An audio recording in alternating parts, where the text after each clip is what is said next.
दोस्तों सर्च करो knowledge series channel को, सब्सक्राइब बटन पर क्लिक करो और प्रेस करो इस बेल आइकन को latest technical and knowledgeable videos सबसे पहले देखने के लिए। दोस्तों अगर ITR भरते समय आपसे किसी प्रकार की गलती हो जाती है, लाइक कोई इनकम आपने शो नहीं की हो, या फिर डेटा एंटर करने में कोई गलती हो गई हो, या कोई बैंक डिटेल्स गलत एंटर हो गए हो, या फिर इन्वेस्टमेंट गलत सेक्शन में दिखा दिया हो, या कोई डिडक्शन दिखाना रह गया हो, या फिर किसी प्रकार की गलती हो गई हो और आपको गलती का ITR सबमिट करने के बाद पता चलता है, तो दोस्तों पैनिक होने की कोई बात नहीं है। इनकम टैक्स एक्ट में एक सेक्शन अवेलेबल है, वो है 139(5) रिवाइज रिटर्न फाइल करने के लिए। इसके ज़रिए आप अपनी जो रिटर्न फाइल की हुई है उसके अंदर कोई भी संशोधन कर सकते हैं। अब बात आती है कितनी बार रिवाइज कर सकते हैं। तो दोस्तों यहाँ मैं आपको बताना चाहूँगा, आप चाहे जितनी बार रिवाइज कर सकते हैं, बट एक टाइम लिमिट है और वो है असेसमेंट ईयर ख़त्म होने के 1 साल बाद तक आप कितनी भी बार ITR रिवाइज कर सकते हैं। फॉर एग्ज़ाम्पल जैसे मान लीजिए आपने रिटर्न फाइल की है असेसमेंट ईयर 2017-18 की, तो आपके पास 31 मार्च 2019 तक का टाइम है उसे रिवाइज़ करने का। तो दोस्तों आज इस वीडियो में मैं आपको ITR रिवाइज़ करना बताऊंगा। नमस्कार दोस्तों, मेरा नाम विजय और आप देख रहे हैं नॉलेज सीरीज़। इसके लिए आप ITR की वेबसाइट में लॉगिन करेंगे।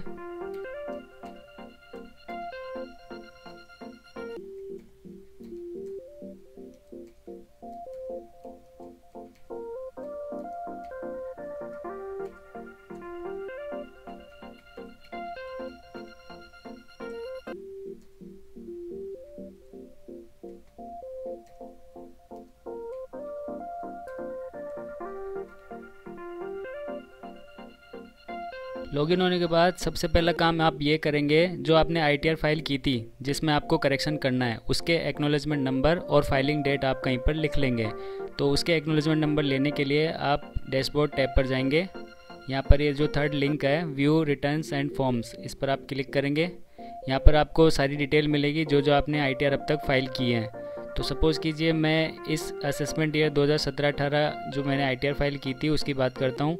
यहाँ मुझे इसके एक्नॉलेजमेंट नंबर दिखाई दे रहे हैं, तो इस पर क्लिक करूँगा। क्लिक करने के बाद ये मेरी फाइलिंग डेट है, रिटर्न अपलोडेड डेट है 12 जुलाई 2017 और ये मेरा एक्नॉलेजमेंट नंबर है। तो इसे मैं पहले कहीं पर लिख लूँगा। तो यहाँ मैं नोटपैड खोलता हूँ और इस पर मैं एक्नॉलेजमेंट नंबर यहाँ पर लिख लेता हूँ।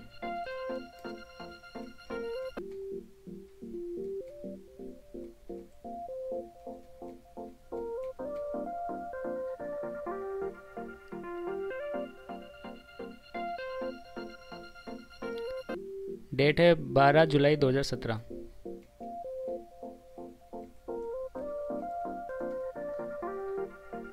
तो ये मैंने डिटेल ले ली, इसको क्लोज कर दूंगा। अब फिर मेरे को वापस ई फाइलिंग टैब पे prepare and submit online ITR, इस पर मैं क्लिक कर दूंगा। यहाँ मुझे असेसमेंट ईयर सेलेक्ट करना होगा 17-18, जिस भी ITR की मैं बात कर रहा हूँ जिसे मैं करेक्शन करना चाहता हूँ उसी की मैं असेसमेंट ईयर सेलेक्ट करूँगा। उसका ITR टाइप डालूँगा ITR 1, फिर सबमिट पर क्लिक कर दूँगा। दोस्तों यहाँ वही सेम टैब खुलती हैं जो जब हम ITR फाइल करते हैं शुरू में, तो वैसी टैब खुलती हैं। यहाँ पे कोई चेंजेस नहीं है। आपको सिंपली क्या करना है, पार्ट A जनरल इन्फॉर्मेशन वाले टैब में जाना है। यहाँ आप सेकंड पार्ट में देखेंगे, जो ये सेकंड सेक्शन है, इसमें आप देखेंगे रिटर्न फाइल्ड करके एक ऑप्शन है। इस ऑप्शन में ड्रॉप डाउन करेंगे। ड्रॉप डाउन करने के बाद ये जो कोड है 17 कोड पर ये लिखा हुआ है रिवाइज 139(5), ये जो सेक्शन है 139(5) वाला, वो रिवाइज रिटर्न फाइल करने के लिए इस पर आप क्लिक करेंगे। क्लिक करने के बाद यहाँ देख सकते हैं आप, ये ऑटोमेटिकली रिवाइज पर सेलेक्ट हो गया है। रिवाइज सेलेक्ट होने के बाद यहाँ आपको कुछ इन्फॉर्मेशन देनी होगी, वो है ओरिजिनल एक्नॉलेजमेंट नंबर। जो आपने अभी सेव किया था वो नंबर यहाँ पे एंटर कर देंगे। तो एंटर करने के लिए इसको मिनिमाइज करते हैं।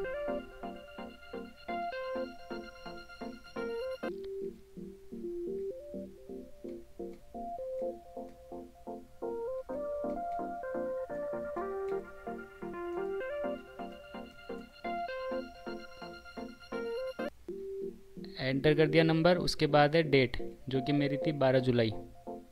तो यहाँ से मैं इस कैलेंडर से सेलेक्ट कर लेता हूँ। ये हो गया मेरा, जो मैंने ओरिजिनल फ़ाइल की थी उसकी मैंने डिटेल यहाँ पे शो कर दी। अब बाकी सारा प्रोसीजर सेम है। इनकम डिटेल आप यहाँ पे डाल देंगे, जो भी आपने करेक्शन करने हैं वो यहाँ पे आप शो कर देंगे।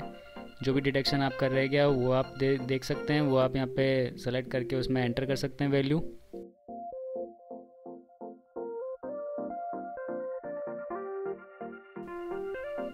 टैक्स डिटेल अगर कुछ है तो वो आप यहाँ पे शो कर देंगे। तो सभी करेक्शन करने के बाद आप फाइनली सबमिट बटन पर क्लिक कर देंगे और उसको ई वेरीफाई कर देंगे। तो दोस्तों ये था ITR को रिवाइज़ करना हो तो कैसे करें। उम्मीद करता हूँ आपको वीडियो पसंद आया होगा। प्लीज़ लाइक कमेंट शेयर कीजिए और हाँ, सब्सक्राइब ज़रूर कीजिए इसी प्रकार टेक्निकल और नॉलेजेबल वीडियो सबसे पहले देखने के लिए। Thank you.